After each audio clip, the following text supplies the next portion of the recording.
हरे कृष्णा। श्रीमद् भागवतम में आप सभी का स्वागत करते हैं। आज हम देखेंगे उद्धव को बोलते हैं भगवान। कल हमने देखा कि भगवान कहते हैं उद्धव, ये जो मैंने सारा तुमको प्रोसेस बताया तुम्हारे करने के लिए नहीं है।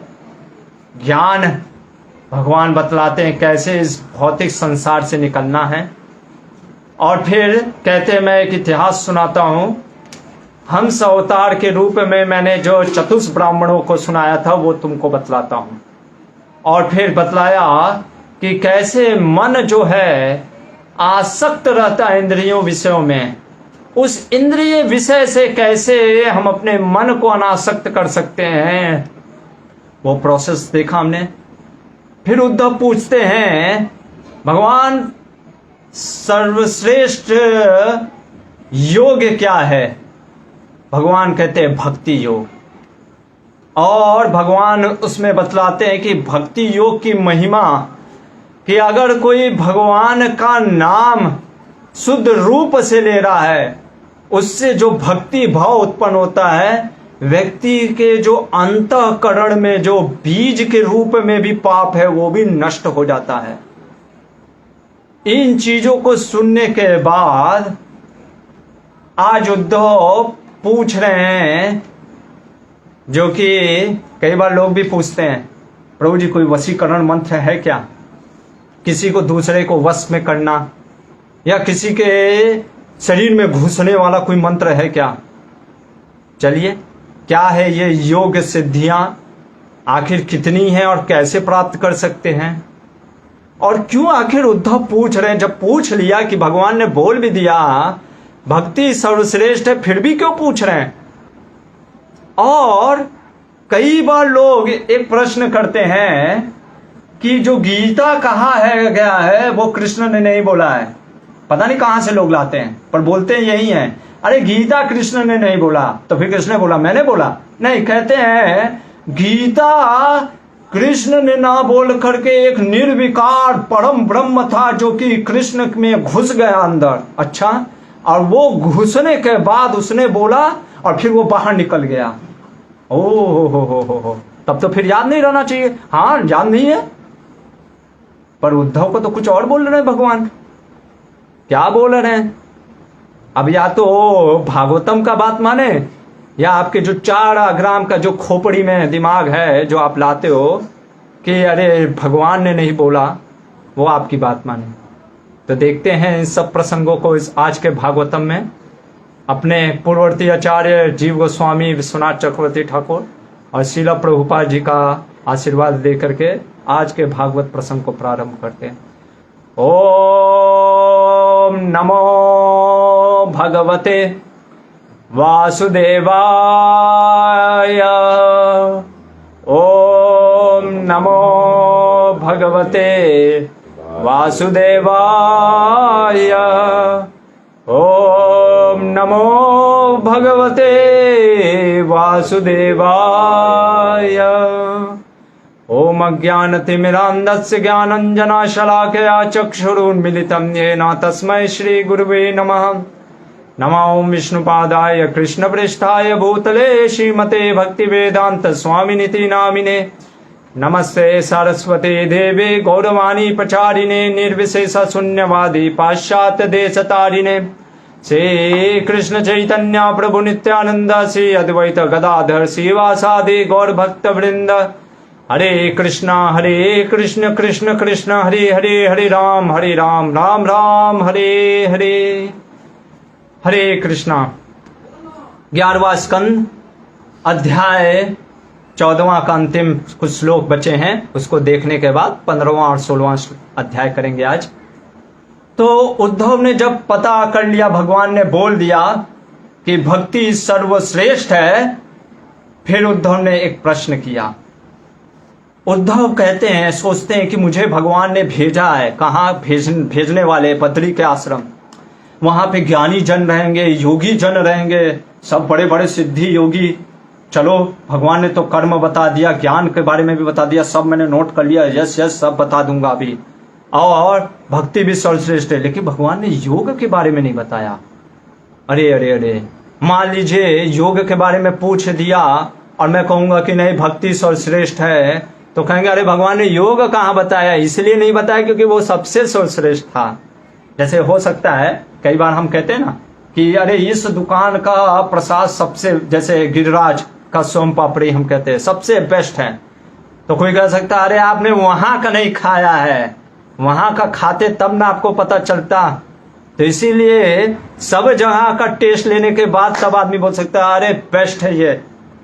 तो इसीलिए भक्ति कैसे बेस्ट है इसको समझने के लिए उद्धव ने पूछा कि प्रभु आप ये बताइए, पहला ये जो अष्टांग योग है, कौन सा योग? अष्टांग योग क्यों कहा जा रहा है अभी मैं बता दूंगा आपको, और जो विधियां हैं इसमें, इसलिए इसको अष्टांग योग कहते हैं। उसकी विधि बताइए भगवान, विधि मतलब प्रोसेस बताइए, ठीक है। दूसरा चीज इसका स्वभाव बताइए, नेचर, ओके। और तीसरा चीज भगवान किस रूप में, आपके किस रूप में इसका, इस अष्टांग योग की पद्धति को किया जाता है।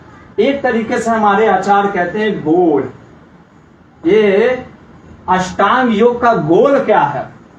और उद्धव किसके लिए पूछ रहे हैं? ध्यान दीजिएगा, मोक्ष मुमुक्षु, जो मोक्ष प्राप्त करना चाहते हैं।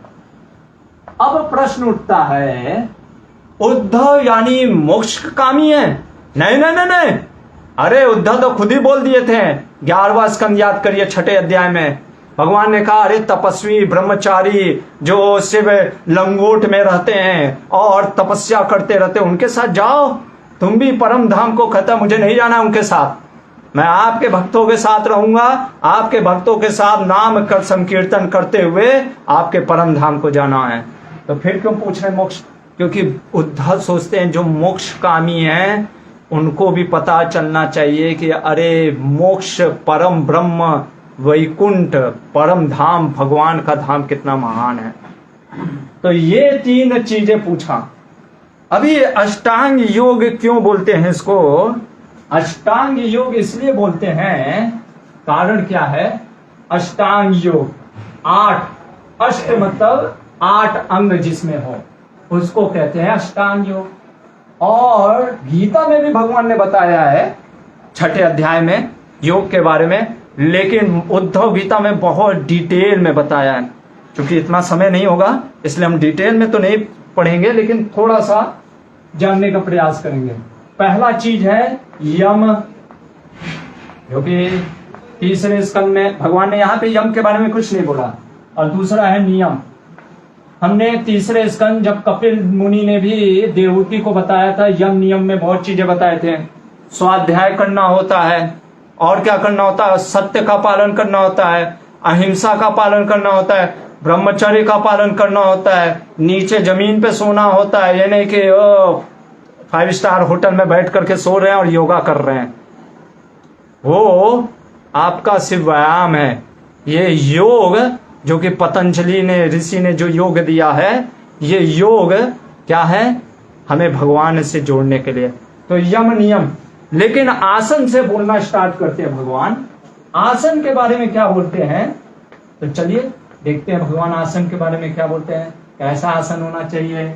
गद्देदार एकदम बैठने वाला सोफा होना चाहिए? तो भगवान कहते नहीं, आसन कैसा होना चाहिए? सबसे पहले ना ज्यादा ऊंचा ना ज्यादा नीचा, पहला चीज, ठीक है। उसके बाद मान लीजिए एक चीज मैंने आपको बताना भूल गया, भगवान उद्धव को बताने से पहले कहते हैं अरे उद्धव ये क्या तुम मोक्षु इन लोग के चक्कर में पड़े हो, इसका योग अष्टांग योग प्रक्रिया जानना चाह रहे हो, मेरा ध्यान करो, मुझे कैसे प्राप्त करना ये जानो। भगवान को कहता उद्धव हाथ जोड़ करके प्रणाम करता, कहता ये आपके 2 चरण है ना, इनका मैं ध्यान करके आपको प्राप्त कर लूंगा, दरअसल मुझे अपनी नहीं इन मुमुक्षुओं की चिंता है। तो भगवान कहते ठीक है स्टार्ट हो। तो सबसे पहले कहते हैं आसन। सबसे पहले बैठना कैसे है? आसन मतलब बैठना कैसे है? ना ज्यादा ऊंचा ना ज्यादा नीचा। कैसे बैठना है? ऐसे नहीं, स्ट्रेट, एकदम सीधे, रीढ़ की हड्डी एकदम सीधी होनी चाहिए। आंखें इधर उधर नहीं देखना है, टिमटिमाना नहीं है। आंखें आधी बंद करनी है, पूरी भी नहीं। पूरा बंद किया तो सो गए, खुला रखा तो फिर इधर उधर देखेंगे थोड़ा सा। और किधर ध्यान देना है? ये नाक का जो ये दिख रहा है, ये टिप, उस पे ध्यान देना है। आंखें आधा बंद करके उसी को देखना है, बस। ये है आसन। इसके बाद आता है आपका प्राणायाम, चौथा स्टेज। प्राणायाम में जाने से पहले भगवान कहते हैं पहले 3 चीज करो। क्या करना है? भगवान कहते हैं कि पूरक, कुंभक, रेचक। क्या होता है थोड़ा सा बता देता हूं। इतना टेक्निकल चीज है ये सब, मेरे को तो लगता है कि पहले तो पता ही नहीं क्या है, तो हम करते क्या होंगे। पूरक, रेचक और कुंभक करना क्या होता है इसमें मैं बता देता हूं। 5 प्रकार की वायु होती है हमारे शरीर में। उसको बोलते हैं अपान, उदान, प्राण और आपका व्यान और समान। वेद कहते हैं जो हमारा आत्मा है ना, इन 5 वायु में तैर रहा है। प्राण, उदान, अपान, समान, व्यान। अब क्या करना होता है? जब से हम ब्रीद इन, ब्रीद आउट, ये क्यों करते हैं? ये सेंसेस को शुद्ध करने के लिए, मन को शुद्ध करने के लिए। प्राणायाम करने से पहले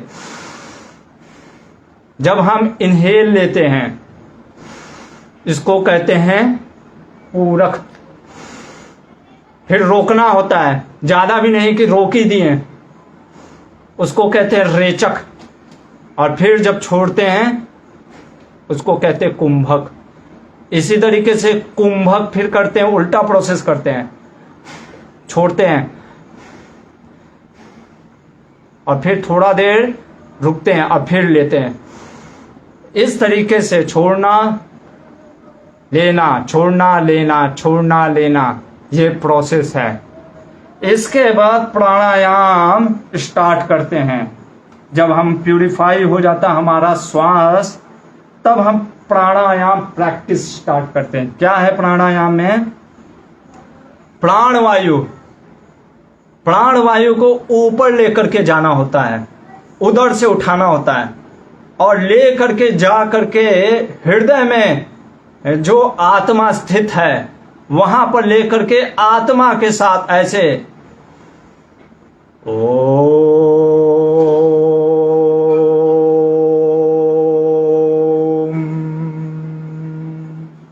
ऐसे उठाना होता है। और ये आवाज जो मैंने किया, ये वास्तव में नाभि से आना चाहिए। सोच लीजिए ऐसा प्रोसेस है। और फिर क्या करना है? ओम में अपने बुद्धि को स्थिर करना है और ऐसा 10 बार करना है, सुबह, दोपहर, शाम, 3 टाइम लेना है दवा। ये नहीं कि एक दिन अरे छोड़ दिया, अरे आज दोपहर में छोड़ो यार, चलता है, नहीं चलता है।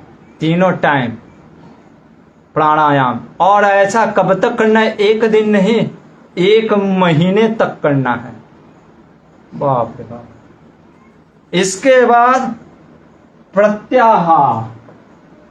प्रत्याहार मतलब जब आप ये करोगे आपकी इंद्रियां भागेगी। ओहो हो, जो देखा है सब मूवी, तो जो फिल्मी सॉन्ग याद आएंगे डिस्को डांसर वाले, वो सब चीज को हटाना है वहां से। और मन को किधर लगाना है?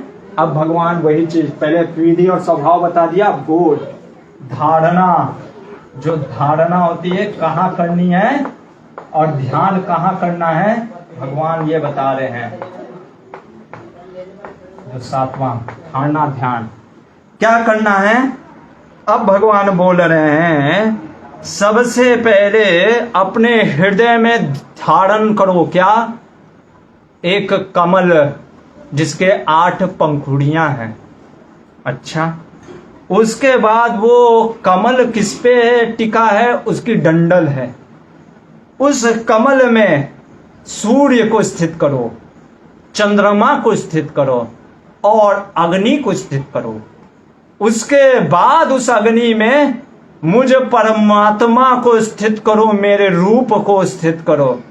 अभी प्रश्न होगा कि आपका भगवान रूप कैसा है वहां पे, तो उद्धव को बता रहे हैं कैसा रूप है।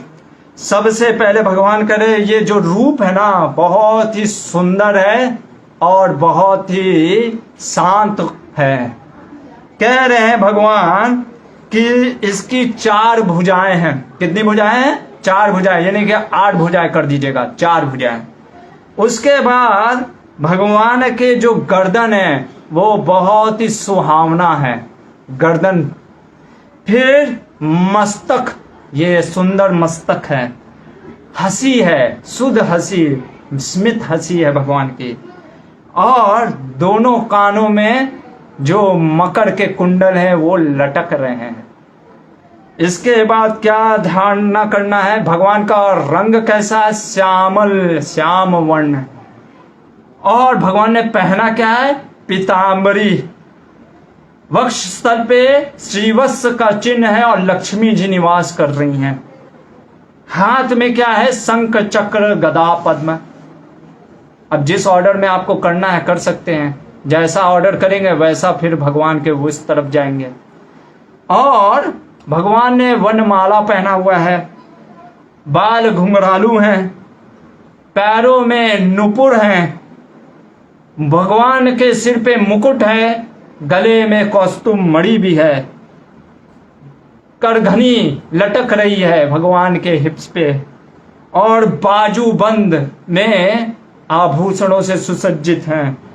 इस प्रकार व्यक्ति को भगवान का चिंतन करना चाहिए। अब कहते हैं कि इस तरीके से जब धारणा कर लिया पूरा रूप का, अब ध्यान किस पे करना है, मेरे सिर्फ मुस्कुराते हुए चेहरे पे ध्यान करो।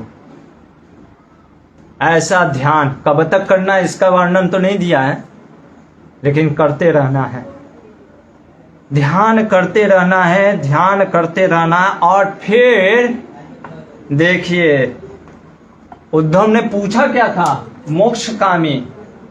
अरे तो ध्यान करते रहेगा तो गोलोक चला जाएगा ना, या वैकुंठ चला जाएगा, और उसको जाना थोड़ी ना है गोलोक या वैकुंठ। तो क्या करना है, अरे ध्यान तो उसको यही परम ब्रह्म में, ज्योति में जाना है।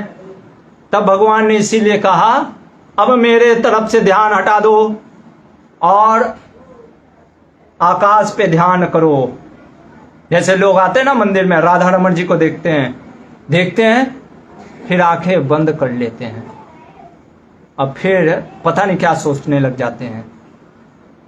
ऐसे लोग भगवान के धाम नहीं जाएंगे। भगवान कहते हैं ब्रह्म ज्योति में जाएंगे।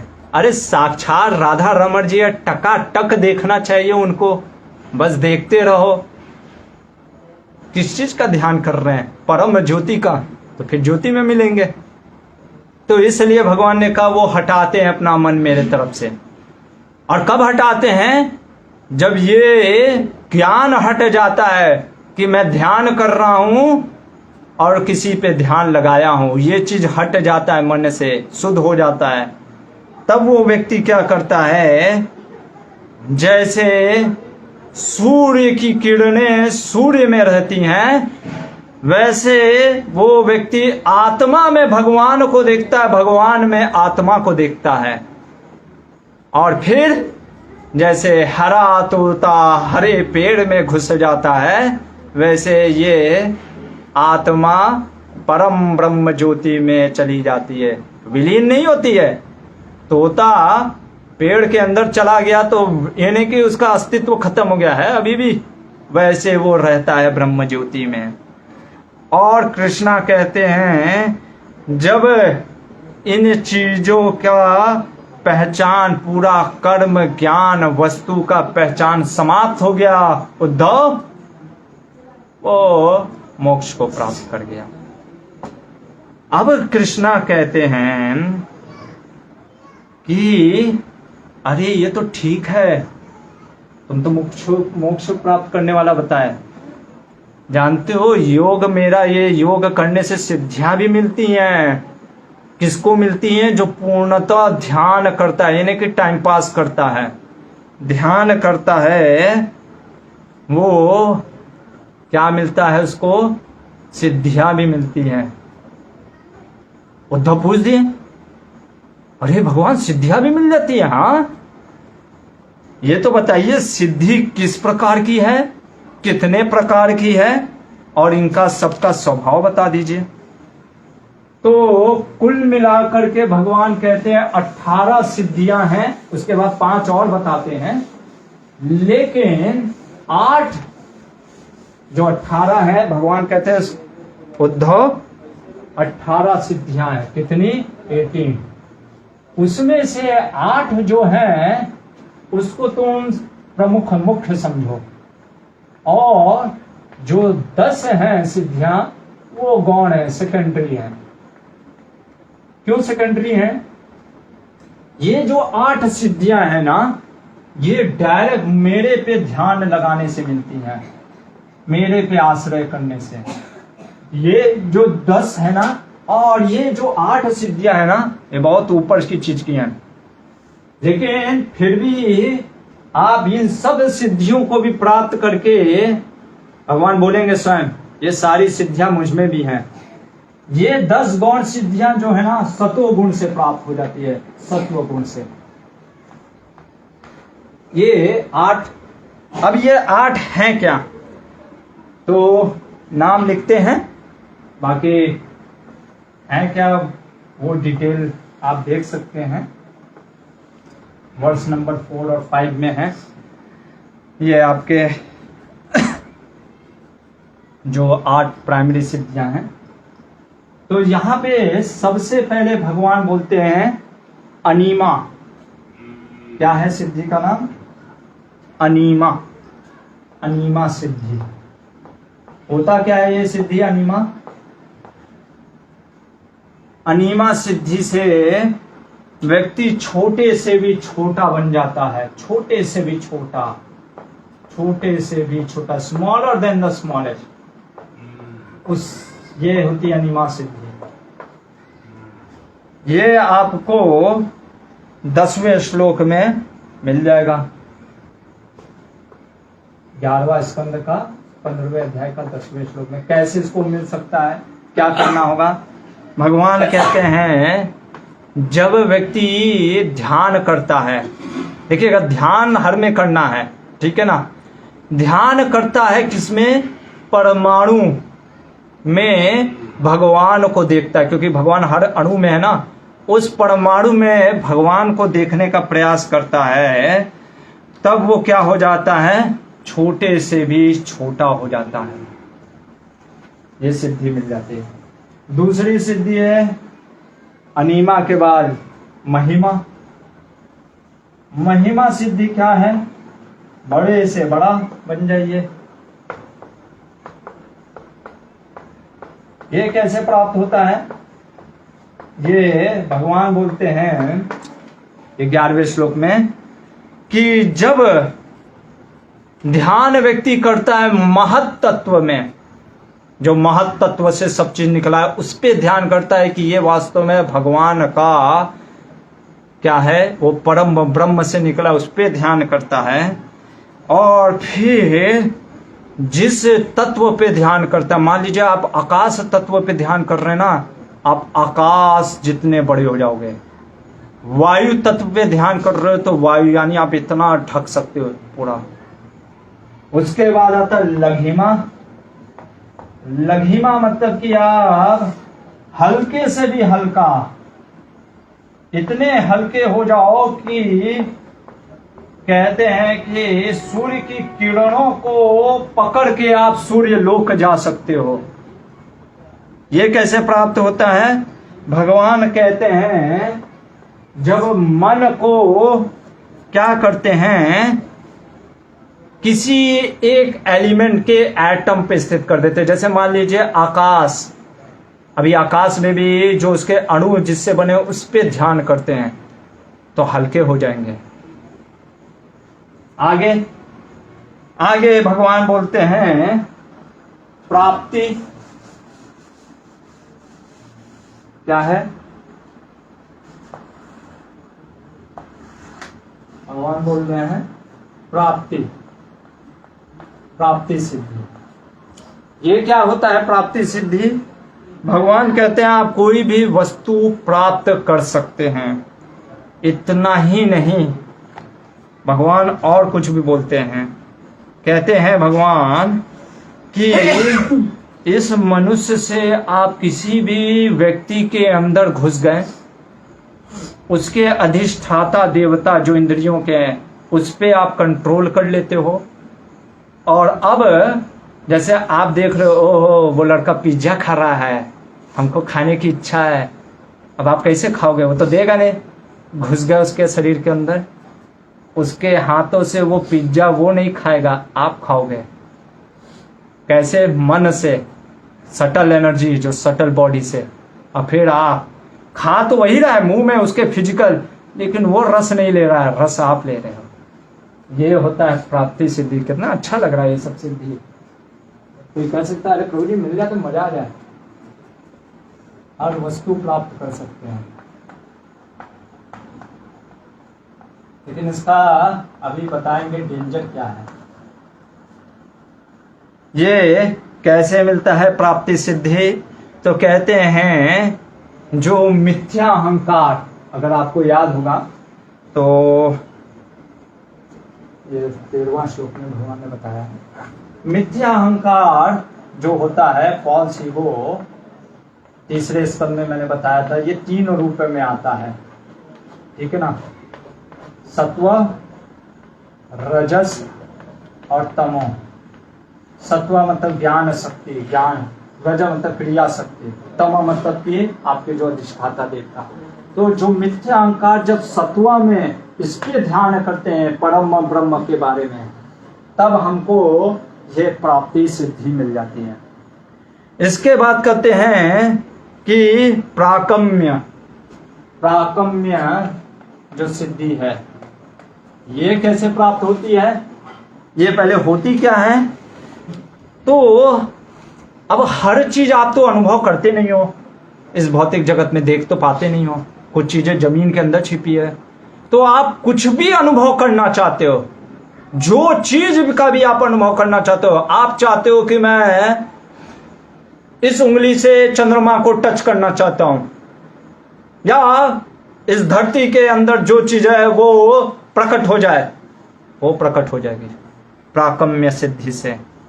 और यानी आप हर चीज एक्सपीरियंस कर सकते हो, अनुभव कर सकते हो, जो चीज दिख रहा है, जो चीज नहीं भी दिख रहा है, वो सारी चीज का। और ये कैसे होता है?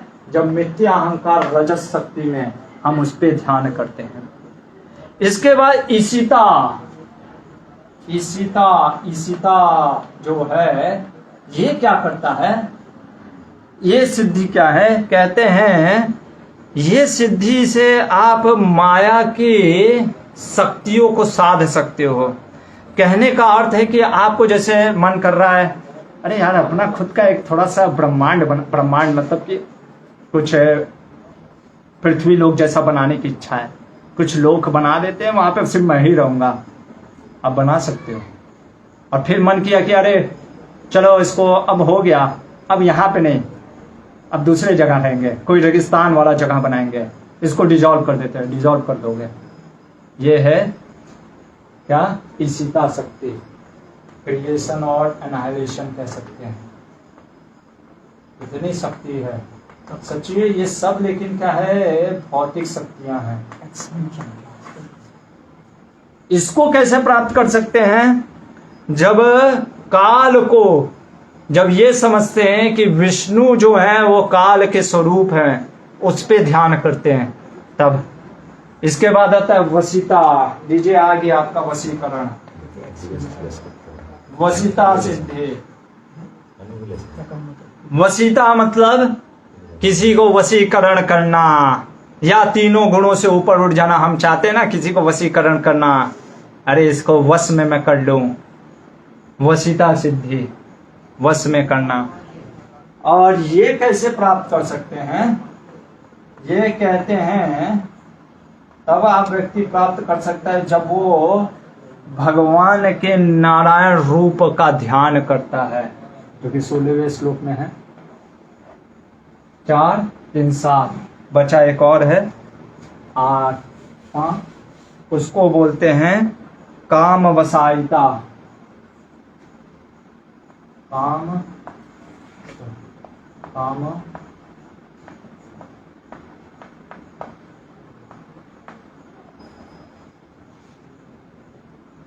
काम वसायिता है, वसायिता। ये क्या सिद्धि है? इसमें आप कुछ भी जो ऊपर से अभी तक देखा, कुछ भी कहीं से भी प्राप्त कर सकते हैं। और ये तब प्राप्त होता है जब हम परम ब्रह्म पे, निर्विशेष परम ब्रह्म पे ध्यान करते हैं। ये 8 मुख्य सिद्धियां भगवान बतलाते हैं, कहते हैं उद्धव ये 8 मुख्य सिद्धियां हैं। अब इसके अलावा जो भगवान जो गौड़ सिद्धियां हैं जो कि सतोगुण से प्राप्त होती हैं, उनके बस नाम लिख करके बताता हूं। तो कहते हैं भगवान सबसे पहले प्राकम्य सिद्धि। प्राकम्य सिद्धि कहने का अर्थ है कि जब हम चाहते हैं कि कुछ एक्सपीरियंस करना चाहते हैं, जैसे कि हमको कोई वस्तु को, या कह सकते हैं कि एंटर करना है, इंजॉय करना है, और ये सिद्धि प्राप्त होता है। अच्छा, हरे कृष्णा। अगर कभी फंसे तो आप बता सकते हैं, क्योंकि इंटरनेट का कभी कभी कनेक्शन प्रॉब्लम। जियो में लगाया ना? हाँ जियो। अनुर्मी मत्वम, ये आपका 6 और 7वें श्लोक में ये 10 जो है गौड़ सिद्धियों के बारे में वर्णन आएगा। ये 11वां स्कंद का 15वां अध्याय। सिर्फ नाम ले रहा हूं, अगर आपको देखना है तो ये 6 और 7वें श्लोक में है। क्या बोलते हैं भगवान? अनुर्मी मत्वम। जैसे कई बार होता है ना, अरे प्रभु जी भूख प्यास ना लगता तो कितना आनंद आता। अरे बिना भूख प्यास के है सिद्धि, बिना भूख प्यास के रह सकते हैं। कैसे प्राप्त कर सकते हैं? जो श्वेत द्वीप में भगवान है उनका ध्यान करके। फिर कह रहे हैं दूर श्रवणा। कई बार हम सोचते ना, अरे वो लोग क्या बात कर रहे हैं मेरे बारे में। अरे कोई सिद्धि होता पता चल जाता है। सिद्धि दूर श्रवण क्या चल रहा है, यहाँ से आप बैठे बैठे सुन सकते। क्या बात है, अच्छा बुराई चल रही थी मेरी, अरे सब सुना है, A to Z पता है क्या की, लेकिन परंतु कहाँ लगाए थे, सब पता है। कैसे प्राप्त कर सकते हैं? जब हम भगवान को ध्यान करते हैं, जो आकाश में जो ध्वनि होती है ना, उस ध्वनि पे ध्यान करते हैं। उसके बाद दूरदर्शनम, दूरदर्शन यहीं से शायद आया, दूरदर्शनम। बैठे बैठे देखना है घर में क्या हो रहा है, कौन मेरी बुराई कर रहा है, कोई पढ़ाई कर रहा है कि नहीं, या मेरे मम्मी पापा क्या कर रहे हैं। दूरदर्शनम, दूर से ही अगर देखना है तो कैसे प्राप्त कर सकते हैं? कहते हैं भगवान कि पहले दृष्टि से सूर्य को देखो। सूर्य को देख लिए, सूर्य को देखने के बाद दृष्टि बंद करो और सूर्य के ऊपर ध्यान करो, और उस सूर्य को जो कि मेरा परम ब्रह्म, उस परम ब्रह्म से मेरे को ध्यान करो सूर्य समझ करके।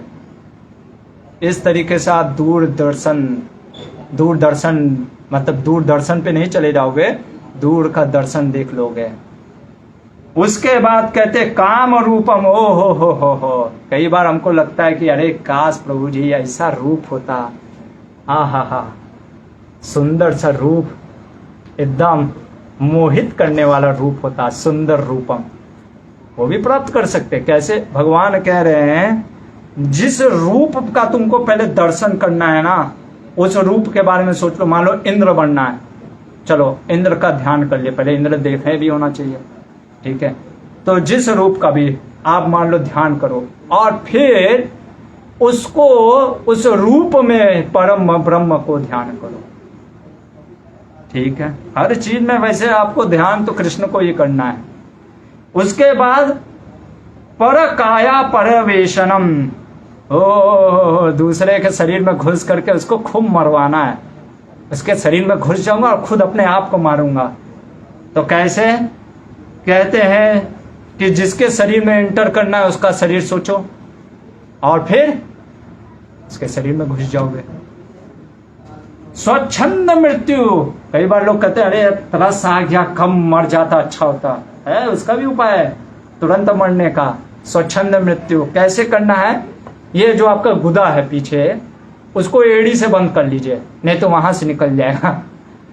तो अब उसको बंद करने के बाद यानी ऐसे बैठ जाइए और ध्यान में क्या करिए, जो आपका प्राण वायु है, जो प्राण वायु को आत्मा, जो कि आत्मा हृदय में, हृदय से आत्मा को उठाइए प्राण वायु के मदद से।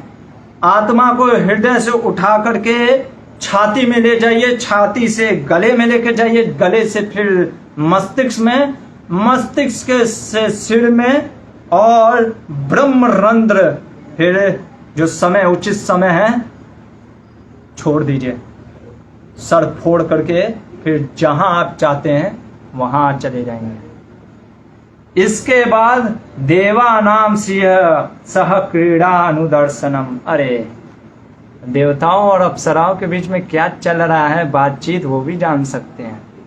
उद्यान में वो लोग क्या कर रहे हैं, क्या खेल खेल रहे हैं, वो सब भी देख सकते हैं।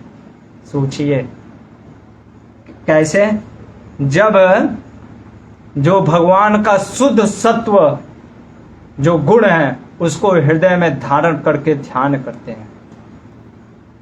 इसके बाद यथा संकल्प संसिद्धि, जो चीज भी प्राप्त करना चाहते हैं वो भी प्राप्त कर सकते हैं जब अपने मन को भगवान में स्थित कर देते हैं। फिर कहते हैं अज्ञा प्रतिहता गणी, कई बार हमको लगता है कि मैं विश्व का शासक होता, काश ये कर देता, एक दिन का अगर सीएम बन जाता, पीएम बन जाता, ये कर देता, वो भी बन सकते हैं आप। पूरे एक दिन का सीएम क्या, पूरे विश्व के पीएम बन जाएंगे आप। कैसे शासक? भगवान कहते हैं कि जो पावर मुझसे आ रहा है ना, उस पावर को ध्यान करके वो व्यक्ति वो चीज प्राप्त कर सकता है। इसके बाद करें त्रिकाल ज्ञातवम, त्रिकाल, अरे कल क्या होने वाला है, कल खाने में क्या बनने वाला, संडे है, पास्ता बनेगा नाश्ता में या खिचड़ी बनेगा, तो उसी बहाने मैं वहां से निकल जाऊंगा, कहाँ जहां अच्छा बनेगा वहां चला जाऊंगा। अगर ये भी जानना है तो भगवान कहते हैं इसको जान सकते हो। कैसे? जो योग पद्धति है, जो ज्ञान है इसके बारे में जो समझाती है, उस ज्ञान के ऊपर ध्यान करके। फिर कह रहे हैं भगवान कि अग्नि अर्काम्बु विषादिनम, कई बार हम सोचते हैं ना, काश आग में मैं चल जाता, पानी में मैं चल जाता, आकाश में मैं उड़ जाता। भगवान कहते वो भी कर सकते हो। कैसे? अगर योगी जब पूर्णता भगवान पे, उस जो आग में जैसे आपको चलना है तो आग के बारे में ध्यान करता, आग में परम ब्रह्म को। उसके बाद कहते हैं अपराजय, अगर हम चाहते हैं कि किसी से भी पराजय ना हो हमारा, तो उसके बारे में भगवान कहते हैं कि मेरे श्रीवत्स और इन सब मार्गों का ध्यान करो। अगर हम यहाँ पे देखें तो ये सारी सिद्धियां बताने के बाद अब भगवान बोलते हैं देखो उद्धव, ये जो सारी सिद्धियां हैं ना, ये मुझ में पूर्ण रूप से हैं। ये तो आपको थोड़ा सा मिलेगा और या तो एक मिलेगा, भगवान कहते हैं पूर्ण रूप से मेरे में है। अरे इन योग के माध्यम से कोई भी पहले तो भगवान बोल रहे हैं कि कौन इसको प्राप्त कर सकता है, वही जो कि ध्यान, अपना मन, इंद्रियां सब संयम में किया हो, ब्रीदिंग प्रोसेस संयम में किया हो, वायु भी संयम में किया हो, वही ये प्राप्त कर सकता है। ऐसा नहीं है। और भगवान कह रहे हैं कि ये सारी की सारी सिद्धियां दे सकता है ये योग, जो कि मंत्र, तंत्र, बुद्धि या जन्म से, कई बार किसी को जन्म से ये सिद्धियां होती हैं, कई बार लोग कहते हैं अरे कुछ तंत्र मंत्र से होती हैं। भगवान खरे ये योग से प्राप्त किया जा सकता है, इसमें कोई डाउट नहीं है। लेकिन उद्धव, भगवान कहते हैं अंतारन वदन्ते एता युञ्जतो युगम उत्तमो, अंतरायन वदन्ते एता युञ्जतो योगम उत्तमम, मया संपद्यमानस्य काल क्षपण एतव। ये सब योगिक जो सिद्धियां तुम ले भी लोगे, ये काल के प्रभाव से तो नष्ट हो ही जाएगा। जब शरीर नष्ट हो जाएगा तो ये भी नष्ट हो जाएगा। अरे जब मेरा ध्यान कर ही रहे हो तो फिर परम धाम को क्यों नहीं प्राप्त कर रहे हो? ये सारी सिद्धियां एक भक्त के अंदर भी होती है। हम देखते हैं ब्रज के जो भक्त होते हैं, श्रीदाम इत्यादि, वो भगवान को पटक देते हैं।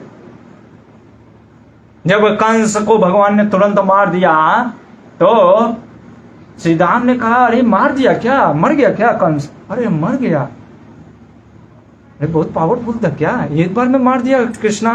क्योंकि बस कृष्णा उठा करके फेंकते हैं, कंस मर जाता है।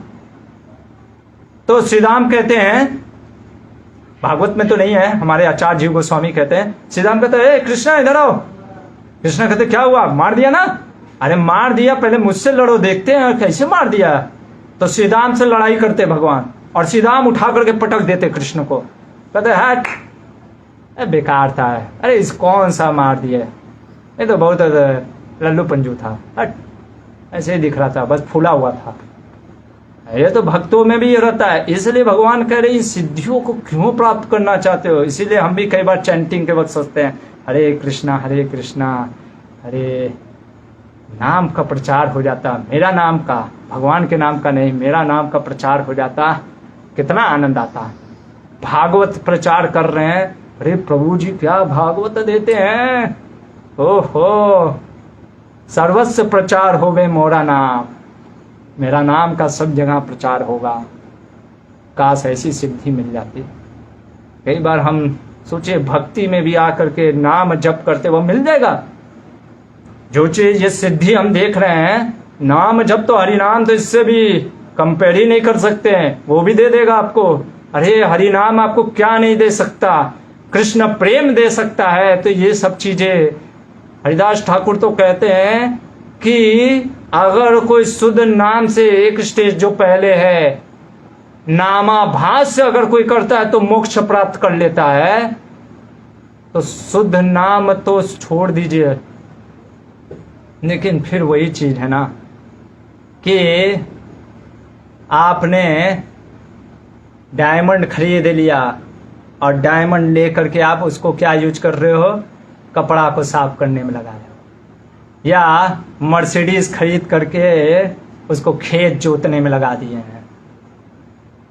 तो क्या होगा? कुछ होगा नहीं, उसका दुरुपयोग कर रहे हैं। उसी तरीके से भगवान कह रहे इन सिद्धियों को लेकर के क्या फायदा उद्धव? अरे ये सारे सिद्धि मिल सकते हैं।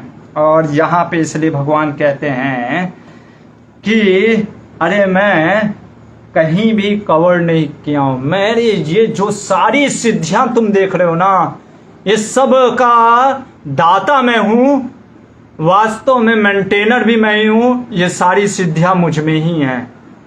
जब भगवान ने इस प्रकार से बोला तो उद्धव के मन में प्रश्न उठ गया। उद्धव बोलते हैं पहले भगवान को, भगवान आप तो अजन्मा हैं, परम सत्य हैं, और हे भगवान ब्राह्मण भी सारे वेद आप ही का गुणगान करने के लिए कहते हैं, कृपया करके मुझे ये बताइए। पहला चीज पूछते हैं कि आपको किस किस, आपकी विभूतियां किस किस जगह हैं, पहले तो आप अपने स्वरूप का वर्णन करिए, और जो इस भौतिक जगत में जो हम देख सकते हैं, हम जिस चीजों को देख सकते हैं, क्योंकि आपका दर्शन शायद सबसे ऐसे दुर्लभ है, हम जिस चीजों में देख सकते हैं उनमें आपको कैसे देखें। और देखिए कृष्णा क्या बोल रहे हैं, प्लीज ये 11वें अध्याय का 16वां श्लोक का 16वां अध्याय का 6वां श्लोक है 11वें स्कंद का। जिनको भी डाउट है कि गीता भगवान ने नहीं बोला, उनके लिए है। कृष्णा स्वयं बोल रहे हैं अर्जुन को, मैं श्लोक पढ़ देता हूं, नहीं तो आप कहेंगे कि प्रभु जी कहां से बोल रहे हैं। स्वयं बोल रहे हैं भगवान, क्या बोल रहे हैं, कह रहे हैं श्री भगवान वाच, भगवान बोल रहे हैं, कोई और नहीं बोल रहा, ये मत कहिएगा उद्धव बोल रहा। श्री भगवान वाच एवं एतेदहं पृष्टा प्रश्नं प्रश्नविदां युयुस्सुना विनाशाने सपत्न अर्जुनेन वे। जो तुम मुझसे पूछ रहे हो ना, वही अर्जुन भी मुझसे पूछा था। अच्छा, अर्जुन कब पूछा था भगवान? लड़ाई के मैदान में। लड़ाई के मैदान में क्यों पूछ लिया? लड़ने गए थे कि ये सब पता करने गया था? अरे क्या हो गया उसको, बेवकूफ धर्म के चक्कर में फंस गया। दादा को देखा, दादा दादा दादा दादा याद आने लग गया। हम कहे कि युद्ध करो, तुम्हारे दादा अभी दुर्योधन के साइड हैं, मारो उनको, गिराओ। नहीं, दादा को नहीं मार सकता। तो भगवान ने कहा ठीक है, दादा को नहीं मार सकते तो फिर ज्ञान लो, कैसे दादा को मारना तो तुम्ही को होगा। अब भगवान ने फिर ज्ञान दिया उसको, बताया कि भाई तुम शरीर नहीं आत्मा हो, और आत्मा ना मरती है ना मारती है। तो उसी के श्रृंखला में मैंने ये ज्ञान दिया। बताइए, कृष्णा डायरेक्ट बोल रहे हैं मैंने ज्ञान दिया। लोग कहते हैं कृष्णा ने ज्ञान नहीं दिया, कोई तो आत्मा घुस गया कृष्णा के अंदर, वो बोल करके निकल गया। अरे गधा, कृष्णा बोल रहा है कि मैंने दिया, भागवत कह रहा है मैंने दिए, भगवान ने दिया है, पर हम 4 ग्राम के बुद्धि से सोचते हैं कि हम भगवान से महान है, परम ब्रह्म पता नहीं क्या क्या बोलते हैं। वो निर्विकार आया था और उसने दे दिया, फिर चला गया, तो आपके अंदर काहे घुस गया? प्रश्न उठता है ना। अरे वो निर्विकार निर्ब्रह्म क्यों कृष्णा में घुसेंगे? कृष्णा तो एक तो 16,000 से शादी किया, उनको वही मिला। तो सोचने वाला चीज है, समझने वाला चीज है कि भगवान ने ही दिया है। कई बार लोग को पता नहीं क्या क्या शिव जी आकर के दे दिया। अरे शिव जी कहां से आ गए? भगवान भोक्ता राम जगत शाम सर्वलोकम महेश्वर। महेश, देखो महेश शब्द आया ना, महेश किसके लिए? अरे महेश का मतलब होता है सुप्रीम कंट्रोलर। महेश शब्द आया तो लोगों को लगता है शिव ने बोल दिया, बड़ा दिक्कत है। तो कृष्णा बोल रहे हैं उद्धव, तो जो तुमने पूछा वही अर्जुन पूछा था। अब अर्जुन के समय मेरे पास टाइम बहुत कम था, तुम तो बैठे हुए हो आराम से, लो सुनाता हूं तुमको। जितना अर्जुन को नहीं बताया उससे ज्यादा उद्धव गीता में, भगवान ने गीता में बता रहे हैं विभूतियां, वो सब भी आएगा। और आप कह सकते हैं अच्छा अगर जो व्यक्ति ने बोला तो वो कॉमन भी होना चाहिए, तो देख लीजिए बहुत चीज कॉमन रहेगा, हर चीज कॉमन रहेगा, और बहुत चीजें जो भगवान ने नहीं भी बताए वो इसमें बताए रहे, क्योंकि टाइम है आराम से। वहां पे तो लड़ने का बड़ा थोड़ा सा अर्जुन को जल्दी से बताना था। तो भगवान सबसे पहले कहते हैं, तो सुनिए किस किस चीज में भगवान है। ऐसे है तो बहुत लंबा चौड़ा, फिर भी जितना हो सकता है बोलता हूं। सबसे पहले भगवान कहते हैं सभी जीवों का परम में, मैं परमात्मा के रूप में हूं, ठीक है। फिर भगवान कह रहे जो भी तुम गोल पाना चाहते हो, जो गोल पाना चाहते हो, चाहे काम से, चाहे ज्ञान से, चाहे ध्यान से, उन चीजों का गोल लक्ष्य कौन हूं? मैं ही हूं, ठीक है। सभी चीज को कंट्रोल जो करते हैं, सारे चीज को, समय को, वो मैं समय में हूं। ओहो, फिर भगवान कह रहे जो गुणों में प्रकृति जो है ना वो मैं हूं। फिर भगवान कह रहे हैं जैसे आकाश में गुण होता है शब्द, वो मैं हूं। और भगवान कहते हैं वेद का जो राजा है वो कौन है? ब्रह्मा में मैं हूं। सारे मंत्रों में ओमकार, देखिए वही ओम प्रणव मंत्र बोला था भगवान ने, यहां भी बोला है ओमकार मैं हूं। अक्षरों में अ मैं हूं, ये भी गीता में बोला है भगवान ने। फिर बोल रहे हैं मंत्र मीटरों में गायत्री में हूं, ये भी भगवान ने गीता में बोला। देवताओं में इंद्र हूं, ये भी भगवान ने यहाँ पे बोला। वसुओं में अग्नि हूं, ये भी।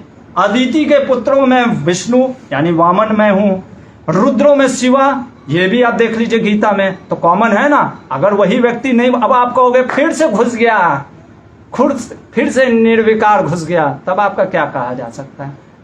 तो प्रश्न उठता है कि बार बार उन्हीं के में क्यों घुस रहा है, ये भी तो क्वेश्चन उठता है ना। अगर आप कहोगे फिर से निर्विशेष घुस गया है कृष्णा के अंदर, तो प्रश्न उठ रहा है कि निर्विशेष बार बार कृष्ण के अंदर ही क्यों घुस रहा है, उद्धव के अंदर क्यों नहीं घुसा इस बार, हर बार कृष्ण को ही क्यों घुसा है? तो कुछ तो कारण होगा ना। तो भगवान बोल रहे हैं, आगे क्या बोल रहे हैं देखिए, ब्राह्मणों में कौन हूं? भृगु में हूं। राजाओं में मनु में हूं। देवता देव ऋषियों में नारद में हूं। गायों में कामधेनु में हूं। परफेक्ट लोगों में, परफेक्ट बीइंग में कपिल में हूं। पक्षियों में गरुड़ में हूं। प्रजापतियों में दक्ष में हूं। पितरों में आर्यमा में हूं। दैत्यों में प्रहलाद में हूं। नक्षत्रों में चंद्रमा में हूं। यक्षों और राक्षसों में कुबेर में हूं। हाथियों में अरावत में हूं। मछलियों में वरुण में हूं। और मानव में राजा में हूं। घोड़ों में उच्च श्रवा में हूं। मेटल में, धातु में सोना में हूं। सर्पों में वासुकी में हूं। नागों में अनंत शेष में हूं। जो कह सकते हैं आश्रमों में संन्यास आश्रम में हूं। वर्णों में ब्राह्मण में हूं। नदियों, पवित्र नदियों में गंगा में हूं।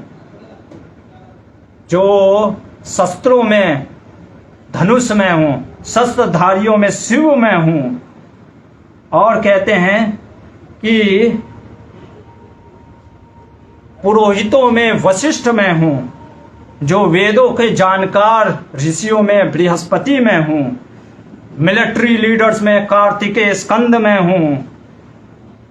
वेदों को जो यज्ञ है, वो यज्ञ का जो स्टडी, जो वेद है, वो मैं हूं। 8 अंगों, योग के 8 अंग जो हमने बताया, समाधि में हूं। स्त्रियों में सतरूपा में हूं। ब्रह्मचारियों में सनत कुमार में हूं। और भगवान कहते हैं सीक्रेट, रहस्यमय चीजों में जो मौन और मृदु भाषा में हूं। क्या कहना चाह रहे हैं यहाँ पे मैं बता देता हूं। भगवान कह रहे हैं कई बार जब हमको अगर कोई चीज रहस्य में रखना है ना, तो शांत रहना चाहिए या हंस देना चाहिए या मधुवाणी बोलना चाहिए, जो होते हैं ना डिप्लोमेटिक लोग, इससे रहस्य नहीं निकलता है। फिर भगवान कहते हैं ऋतुओं में मैं हूं क्या? वसंत ऋतु। महीनों में मार्गशीर्ष, देखिए यहां पे भी बोल रहे हैं मार्गशीर्ष में हूं, जो गीता में बोला था। युगों में सतयुग में हूं। स्थित ऋषियों में देवल और असित में हूं। कवियों में शुक्राचार्य में हूं, ये भी था वहां पे। भक्तों में उद्धव, तुम मेरा प्रतिनिधित्व करते हो। किम पुरुषों में हनुमान में हूं। विद्याधरों में सुदर्शन में हूं। क्यों सुदर्शन? क्योंकि सुदर्शन जो कि विद्याधर, याद होगा अजगर जो बना था, भगवान ने अपने चरण से उसको मुक्त किया था। अजगर कह रहा हूं, सॉरी, वो बना था छिपकली। फिर मणियों में रूबी, जो लाल मणि है, वो मैं हूं। घासों में कुश घास में हूं। आहुतियों में घी में हूं। चीटरों में द्युत क्रीड़ा में हूं। भगवान कहते हैं कि पावरफुल लोगों में जो मेंटल स्ट्रेंथ और जो बॉडीली स्ट्रेंथ है, वो मैं हूं। यहां तक कहते हैं जो 9 डिफरेंट फॉर्म ऑफ वर्शिप होते हैं, जो मेरे भक्त वर्शिप करते हैं, उसमें वासुदेव में हूं। वो 9 प्रकार, 9 रूप क्या है? हमारे आचार्य कहते हैं वासुदेव, संकर्षण, प्रद्युम्न, अनिरुद्ध, फिर आपका नरसिंह, वामन, नारायण, हैग्रीव और 8 हो गए या 9 हो गए? हाँ, 9वां ब्रह्मा। हाँ, ब्रह्मा। अब आप कहेंगे ब्रह्मा जी, तो हमारे आचार्य कहते हैं जैसे इंद्र का पोस्ट कभी कभी होता है ना, जैसे मान लीजिए कोई होम मिनिस्टर नहीं है, प्राइम मिनिस्टर होम मिनिस्टर बन जाते हैं, होम मिनिस्ट्री भी ले लेते हैं। उसी तरीके से जब ब्रह्मा कोई कैपेबल नहीं होता है तो भगवान स्वयं ब्रह्मा के रूप में ब्रह्मा का पद ले लेते हैं। वहां पे इस चीज का वर्णन किया गया है वो 9 रूपों में। तो उसमें वासुदेव मैं हूं, गंधर्वों में विश्वसु में हूं, अप्सराओं में पूर्व चित्ती में हूं, पर्वतों में जो स्थिरता है वो मैं हूं, पानी में जो टेस्ट है रसोपस्य कौन्तेय, वही चीज पानी में जो टेस्ट है वो मैं हूं, स्वाद। कहते हैं भगवान अरे वीरों में मैं अर्जुन हूं, और तो और सारे जो पोटेंसी है उन सब चीज मेरी में। अरे कहां कहां तक बताऊं? भगवान कहे तुमको तो ज्यादा बताया उद्धव गीता में, जो मैंने बताया भगवत गीता में अर्जुन को, उससे तुमको ज्यादा बताया, लेकिन कितना बताऊं? मान लीजिए भगवान उद्धव कहे कि भगवान तो आप हर अणु में हैं। अरे मैं अणुओं को गिन सकता हूं, मैं भी कहा कर रहा हूं, मैं हर अणु को गिन सकता हूं, एटम को तक को गिन सकता हूं, क्योंकि हर एटम में है भगवान, हर एटम को गिन सकता हूं। लेकिन अनंत विश्व है, यूनिवर्स है। सोचिए, एक तो पहले एक यूनिवर्स में अनंत एटम है, फिर ऐसे अनंत यूनिवर्स है, और भगवान करे अनंत यूनिवर्स में अनंत मेरी विभूतियां हैं। कहां तक बताऊं, कितना बताऊं, खत्म ही नहीं होगा। ये है भगवान की विभूतियां। और इसलिए उद्धव को कहते हैं उद्धव दरअसल मेरी विभूतियां अनंत हैं, अनंत हैं, जिसको अनंत शेष अनंत काल से अनंत मुखों से वर्णन कर रहे हैं, पर अभी तक समाप्त नहीं हुआ। मैंने तो जो तुमको बताना था बता दिया। अब यहाँ पे कोई प्रश्न कर सकता है। भगवान देखिए यहाँ पे 41वें श्लोक में 2 चीज लिखा है। उस श्लोक में आता है एता और एते।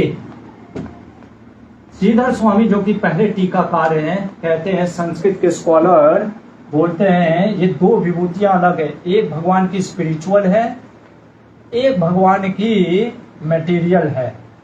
मतलब कहने का अर्थ है जैसे स्पिरिचुअल मतलब जिसमें जैसे भगवान ने कहा कि 9 रूपों में वासुदेव में हूं, नारायण में हूं, ये सब स्पिरिचुअल है। मटेरियल जो भौतिक चीजों को हम देख रहे हैं। अब प्रश्न उठता है कि इन दोनों में कैसे अंतर है? तो जीव गोस्वामी कहते हैं जैसे राजा का कोई सहायक होता है, और राजा का जो सामग्री होता है, जो वैभव होता है, आभूषण मुकुट वुकुट, वो सब राजा का होता है। लेकिन राजा को जो सहायक होता है वो डिफरेंट होता है राजा के मुकुट से। वैसे ही ये जो स्पिरिचुअल है वो मटेरियल से डिफरेंट है, पहला चीज। दूसरा चीज समझने का यहाँ पे ये है कि जब तक ये भौतिक चीजों को भी हम कृष्ण से जोड़ के नहीं देख रहे ना, ऐसा नहीं है कि वो फिर जैसे सिंपल सा उदाहरण देते हैं हमारे आचार्य, इंद्रा का लीजिए। इंद्र की पत्नी सची सोचेगी कि मेरा पति है, माँ अदिति क्या सोचेगी मेरा पुत्र है, जयंत जो उसका बेटा है वो सोचेगा मेरे पप्पा हैं, बृहस्पति क्या सोचेगा कि मेरा शिष्य है, असुर क्या सोचेंगे मेरा दुश्मन है। हर कोई अलग अलग तरीके से सोच रहा है ना। तो इसलिए जहां अपना पराया, ये मेरा है ये तेरा है, अगर ये सोच करके हम सोच रहे ये मेरा बच्चा, भगवान ने बोला कि हाँ हाँ हाँ हाँ हाँ ये हिमालय में मुझे देखो, ये मेरा हिमालय, अगर इस तरीके से हम हर चीजों को मेरा तेरा में देखेंगे तब हम वास्तव में उससे हमारा उद्धार नहीं होगा। भले ही हम पेड़ देख रहे हैं, जल देख रहे हैं, गंगा नदी भी देख रहे हैं, हमारा उद्धार नहीं होगा। क्यों? क्योंकि उसमें भी आपकी अहंकार बुद्धि है, ये मेरा बच्चा, ये मेरी पत्नी, ये मेरा बेटा, ये मेरा लैपटॉप, ये मेरा मोबाइल, ये मेरा टेबल, इस तरीके से। तो फिर वो आपका उद्धार नहीं करेगा, क्योंकि उसमें अहम की भावना है। और उद्धव इसलिए बहुत जरूरी है कि हमें अपने मन, इंद्रियों और वचन को कंट्रोल में करना सीखो। जब व्यक्ति मन, इसीलिए एनवाई में आपने पढ़ा होगा वाचो वेगम मनस क्रोध वेगम जिह्वा वेगम उदारुपस्त वेगम। ये 6 वेग जो हैं इनको कंट्रोल में करना होता है। जब तक व्यक्ति इन चीजों को कंट्रोल में नहीं करेगा, मन बुद्धि इंद्रियां वचन वाणी को, तब तक मुझे प्राप्त करना बड़ा मुश्किल है। यहाँ पे आज हमने देखा ये धारणाएं गलत हैं जो ये कहते हैं कि कृष्ण ने गीता नहीं बोला। चाहे भगवत गीता हो चाहे उद्धव गीता हो, दोनों ही गीता कृष्ण ने बोला है और दोनों ही में समानता भी देखा हमने। अब आगे योग भी बता दिया, ज्ञान भी बता दिया, कर्म भी बता दिया, तो फिर बचा क्या? लेकिन कुछ एक बहुत ऐतिहासिक प्रश्न पूछेगा उद्धव। क्या वो पूछेगा हम देखेंगे अगले क्लास में। ग्रंथराज श्रीमद् भागवतम की जय, श्रील प्रभुपाद की जय।